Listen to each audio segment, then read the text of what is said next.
So yesterday was day 3 of working on this Altima, and it was mostly about taking things off of it, taking it apart.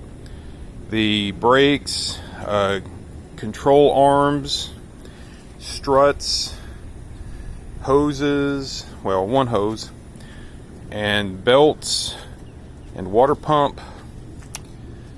All that was taken off, and I'll be reinstalling the suspension stuff. I started adding suspension stuff on the driver's side, and one of the axles, the driver's side axle, had a bad boot, so I just replaced the axle. So the new axle's installed, and I'll be replacing the tie rod ends, and I replaced the sway bar bushings yesterday. But we have a little rain this morning, so I'm going to wait until it clears up before I start working. But coming along, down there's the water pump, and that is a tough job.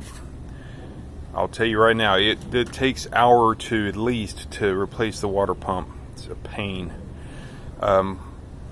The reason it's difficult is there's a bracket that holds the bottom part of the alternator that crosses over one of the bolts of the water pump.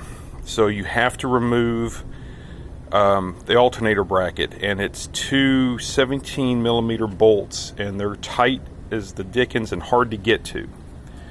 You have to also remove the AC compressor that's down below to gain access to the water pump bolts on the bottom side. Not a fun job at all, but that's where we are. It's the update, day 3. Worked on it for quite a long time, but most of it, or a good chunk of it, was that water pump. I'll warn anybody that has one of these, if you got to do a water pump, it is not fun. And there's the axle I replaced. There's the control arms. Both ball joints were shot. The sway bar links were shot. Those are being replaced. And both struts were shot. This thing drove like a boat, but it's going to drive great now, I'm sure. Yep, that's it for day 3 update.